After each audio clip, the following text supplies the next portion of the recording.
Home Depot lowered their price this year on their UTVs, the Vector 500 and the Vector 700. The Vector 500 is equipped with a 471cc single-cylinder engine generating an estimated 20 HP and reaching top speeds of more than 45 miles per hour. The Vector 500 Camo features a race-inspired level flight suspension system with nitrogen-assisted shocks. It comes standard with a 3500 lb winch, roof, windshield, headlights, tail lights and turn signals.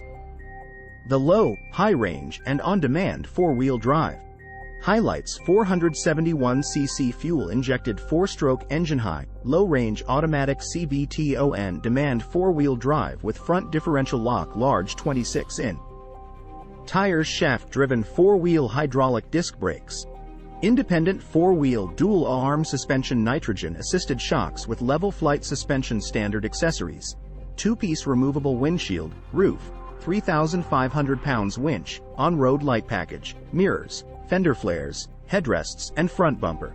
The Vector 500 is priced at $8,999. That is a savings of $1,000 off the regular price. The Vector 700 Camo utility vehicle, 686cc single-cylinder engine generating an estimated 30 HP and reaching top speeds of more than 50 miles per hour.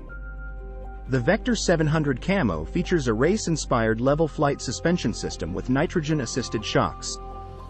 It comes standard with a 3500 lb winch, roof, windshield, headlights, tail lights, and turn signals.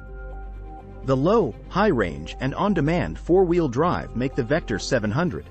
The Vector 700 is priced at $10,999, a savings of $2,000 off regular price. The Vector 700 has a score of 3.7 out of 43 reviews and 58% of people bought it recommend it. The Vector 500 has a score of 3.4 out of 35 reviews and 48% of people bought it recommend it. Things to consider when buying a big box store braided UTV is who makes it and the reliability of it. The Vector UTVs are made by Hyson Motors. All parts are made in China and shipped to the USA for final assembly. There is a dealer and service provider locator website if you need service, and there seems to be a good number of locations throughout the country.